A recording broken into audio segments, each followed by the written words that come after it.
So tell us a little bit about the timeline as you've been with Jay's Place, that's been up and running. What kind of led you to that moment of the doors opening at 101 on April 8th, 2016? Tell us a little bit about that journey that led you from the coffee shop to opening a new door. Yeah, we were up and running at the coffee shop for about 18 months, and I think from the very beginning, part of what was a beautiful thing that Gwen helped us with was to be able to be there, be present day in, day out for those months, a little over a year and a half then, of meeting really everybody and anybody that came through the doors, the folks that worked downtown, and just meeting and greeting, and we would share like the heart of Jay's Place and why we were opening this missional coffee shop and what it all meant and the different activities that we saw take place out of that space. But it was also a great segue for myself and when you were around, but I was behind the counter a lot, just saying like, hey, and we're also starting this Revive Ministries thing, and it's a nonprofit, and we're going to focus on these 4 key initiatives, and we eventually began to have vision nights out of that space. We posted a sign. Remember the sign? We posted a sign. Yeah, what that about sign? Influencing the city of Nicholasville. And Okay. how Oh, yes. we could be a community of influence. The sign that's in my office. Yeah. We do have that sign. It was more of like that dream sign of, hey, we want to see, lives restored. We want to see people loved back to life, and kids having opportunity and work, and there was all kind of things that the vision of that sign was up there in place, and we started to see it come to be, which was really neat.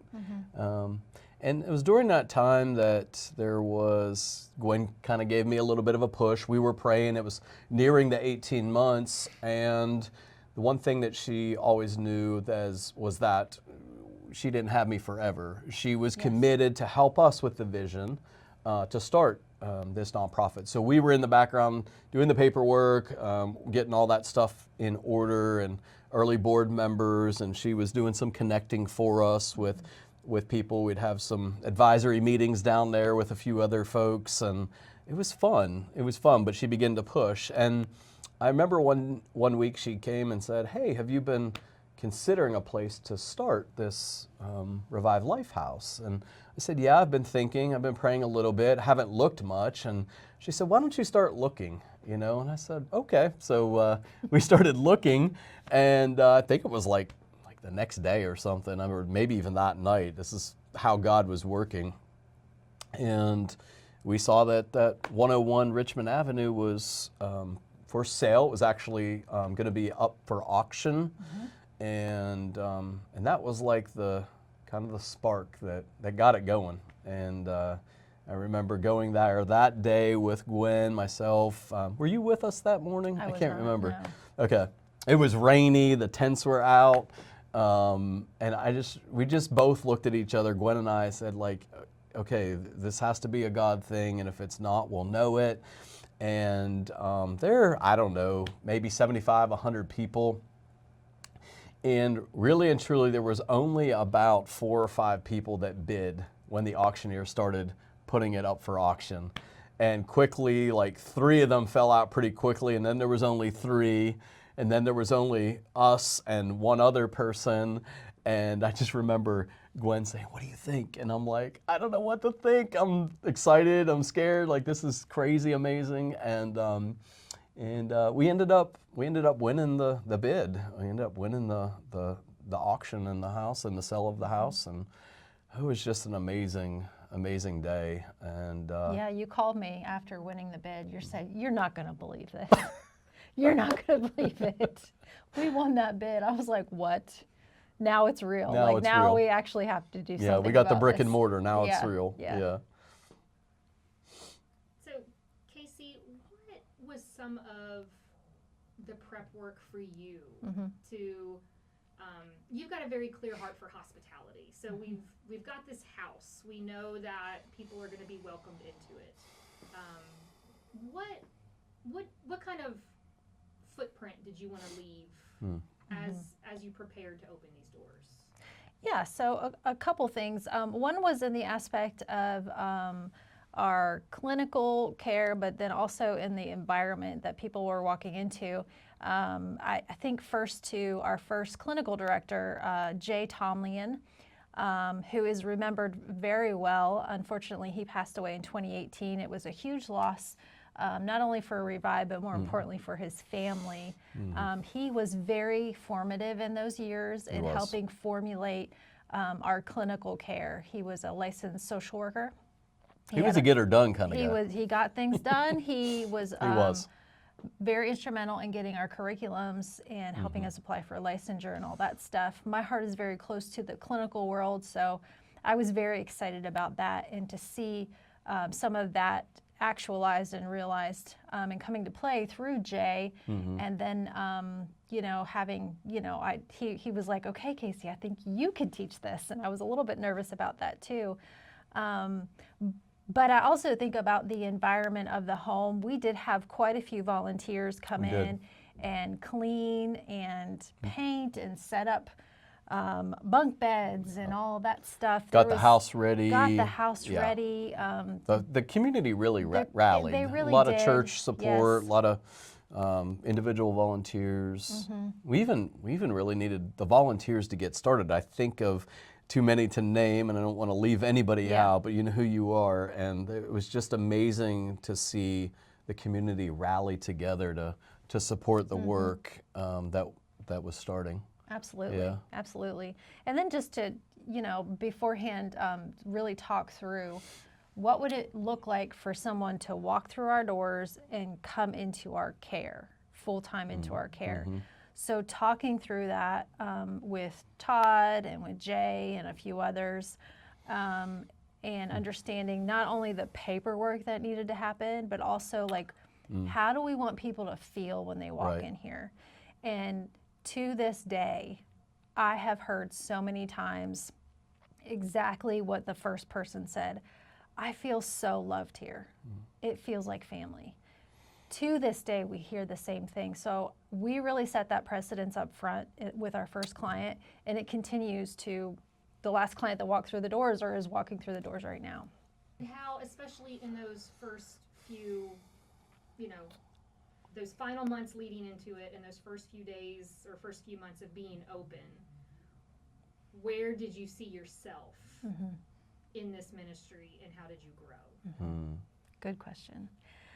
So at the very beginning, I was not sure where I saw myself, what role I thought I would play in this whole thing. Although I had this deep sense that God was calling me to something, that I knew that I was called to help people very close to the brokenhearted. I didn't know what that would look like for people who struggle with addiction. I have not personally struggled with addiction, and so it was difficult for me to understand how I could impact someone else. So again, Jay Tomlin, our first clinical director, really encouraged me to sit in on groups and classes, and I would sit in on those things and listen, and he led a lot of those. And then I started teaching classes. And I don't know how to tell you other than God gave me some wisdom from above. When he calls you to something, he really does equip you. So I had the heart for helping people. I didn't necessarily have this skill set for that particular population, but there were so many moments when I would be sitting in a group or sitting with an individual, and I would think, Lord, I don't even know what to say to this person right now. I have no idea.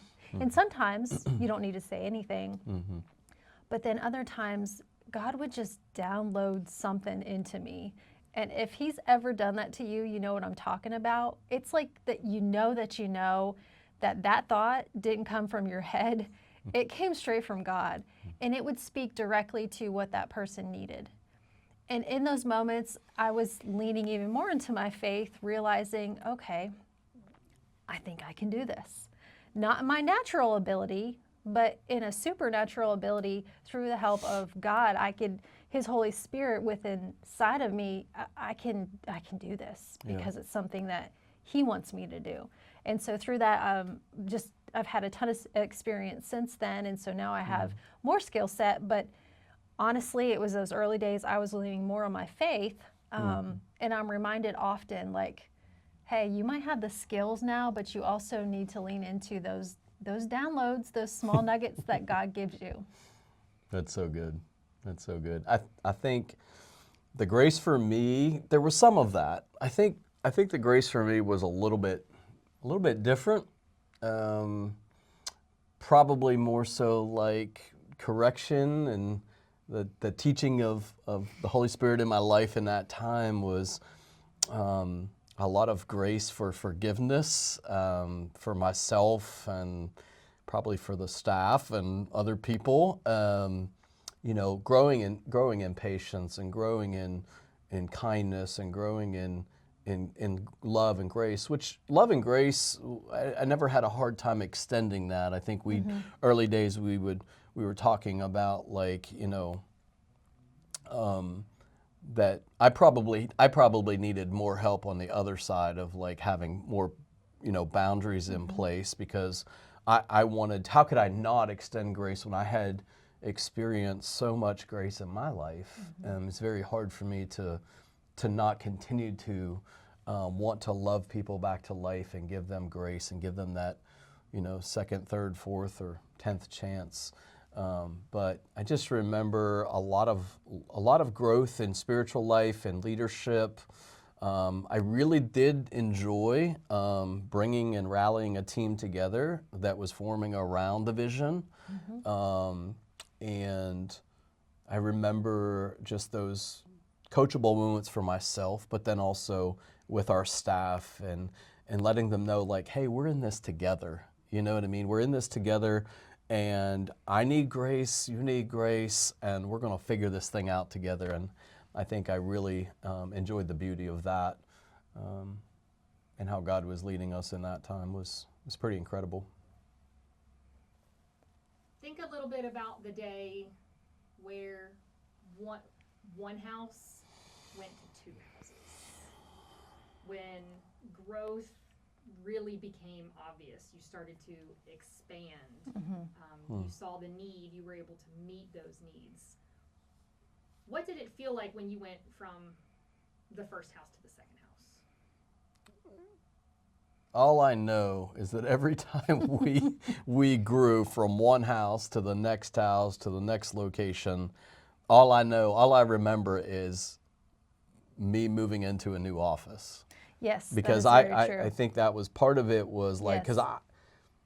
because I think my nature of being a builder and a forerunner and, like, you know, the entrepreneurial type leadership experience that I was bringing to the table, I needed to be on site. I needed to be at those locations. And I just remember, like, that first transition over to the 103 house. Yeah, I remember that.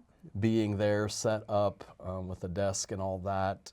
And I remember being in there thinking, this is unreal. Like, because I think we did that within probably the first 6 months. It was pretty quick. Yeah. It was by the end of 2016, we needed, because we were growing, we needed that additional space to continue to grow out the program for beds and for space. So I remember that.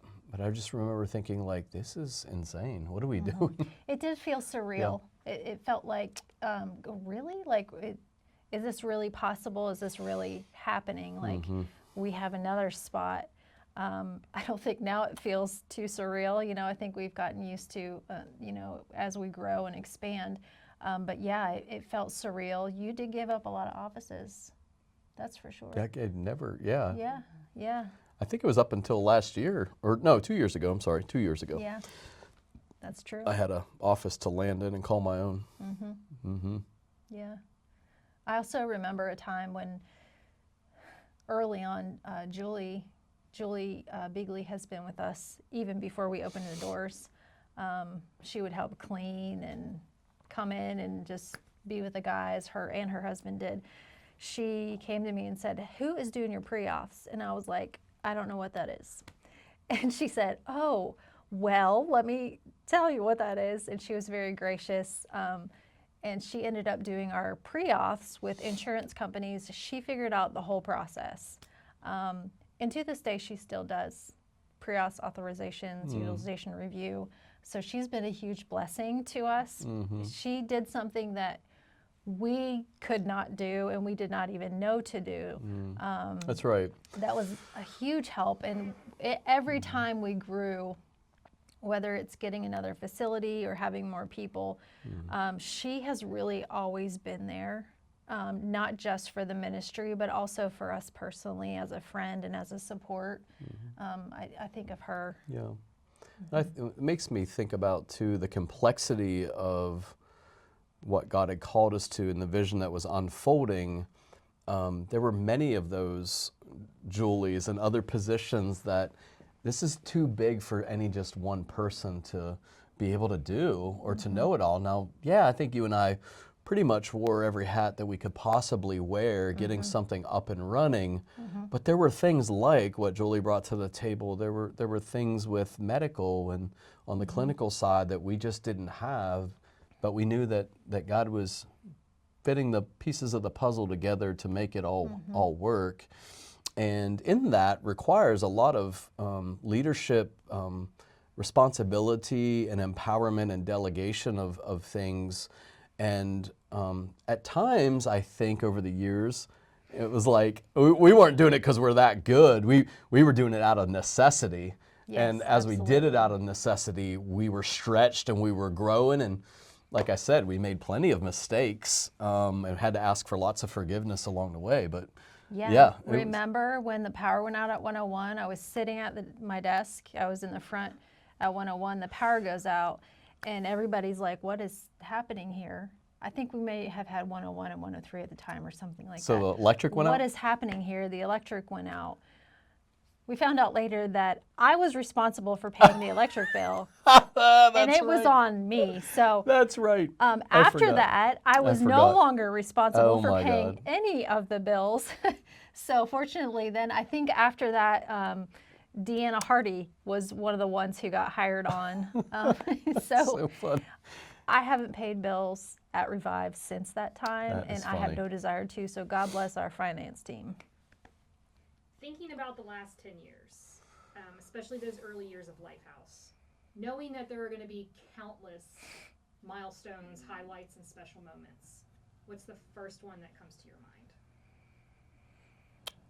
Out of all 10 years, I mean, I'd have to say day one. Like for me, I would have to say day one with Adam and mom's friend just in my office sitting across the desk from me. And I think it was in that moment that I thought, now it's real. Like, yeah, we had the house, we had, warming up, getting ready, people volunteering, things were moving and shaking, but because prior to that day, I had this thing with God where I kept saying, we're wasting time. And I've told this story over the years, but God really needed to give me, in some ways, a modern day miracle, a vision, an epiphany. I don't know what you call it, but God shook me to my core in that moment. And I don't know if I should tell the whole story here, but there was a shaking in me that God had to remind me and tell me and show me visually that He doesn't waste time.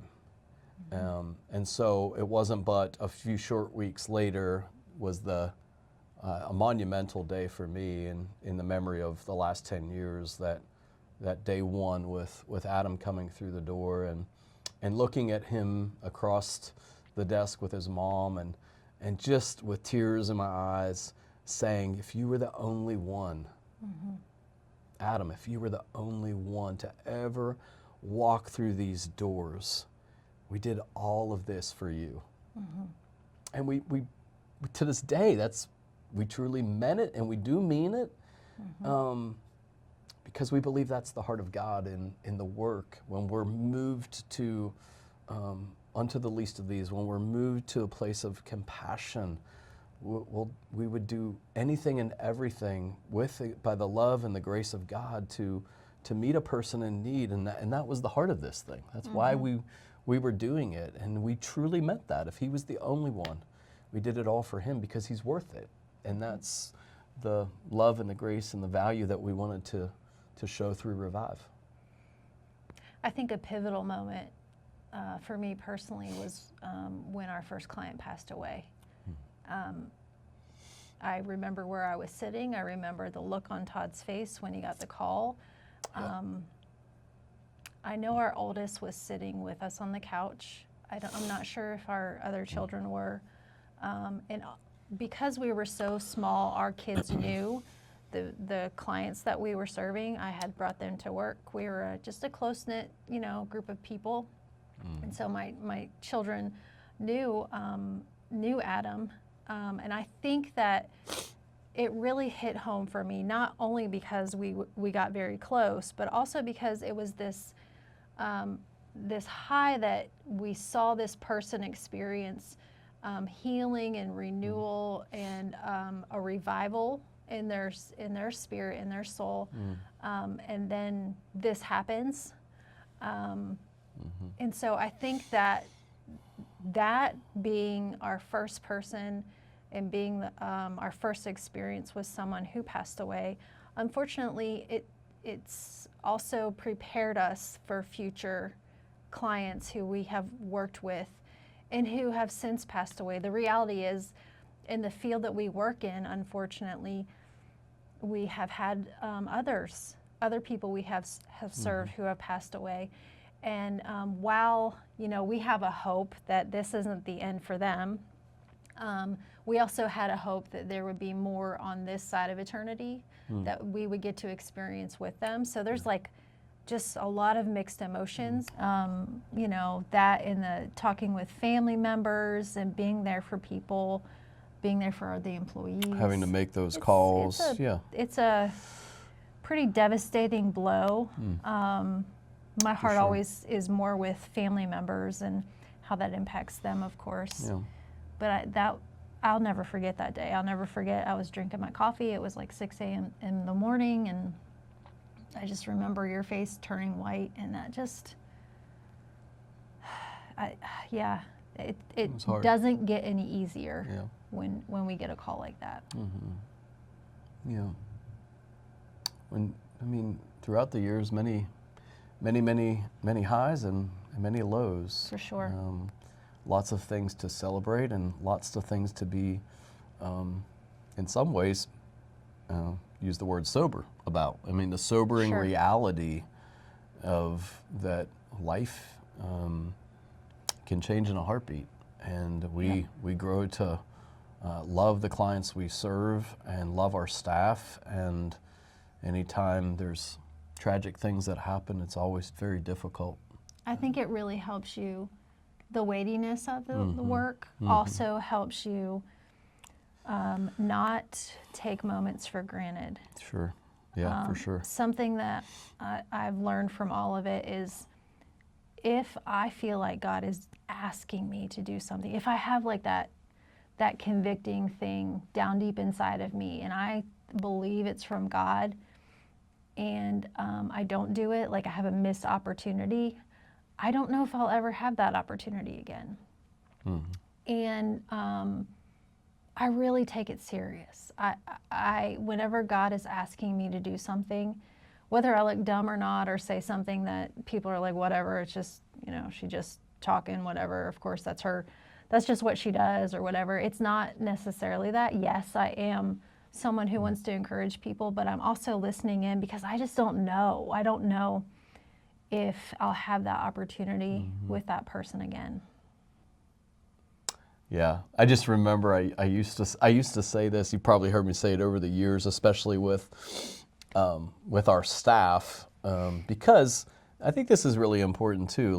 We've always seen Revive really as a win-win, in that as we reach those that are desperate, hurting, broken, addicted, unto the least of these, that as we do that, we, as God brings us together in this Revive thing, we're forever changed in our going, in our giving, in our loving, and I think that it's a huge thing to consider, and I think that's a big thing for my heart is that I get to see how God is working in me and in you, but also in all of our staff if we really embrace it, because what it really comes down to is, and I always say this isn't theologically correct, so all you pastors or theologians who listen to this, but it's the best way for me to describe, I think, this is that in Revive, in the work that we do, you're going to find out quickly how much or how little of Jesus you actually really have. And I don't mean that like there's an amount for Jesus. Maybe it's more a way of equating Jesus and love, because God is love. And sometimes we like to think that we're very loving, we're very accepting, but you don't know until you're really stretched to the place of knowing. And it's in that you're faced with it. It's in that you have to say, God, I don't know how many times throughout the years I said, God, I don't know that I can not just do this anymore. I don't know that I can have the capacity to love a person because of hurt, because of pain, because of certain things. I don't want to guard my heart or protect myself or become calloused, but I'm struggling here. And it always comes back to a place of surrender, a place of, I know you can't, but I can through you if you'll let me. And it's a very stretching, difficult thing, but so rewarding, because there is a deepening of love. There is a pruning, if you will, of the roots, and fruit is produced when we live into that.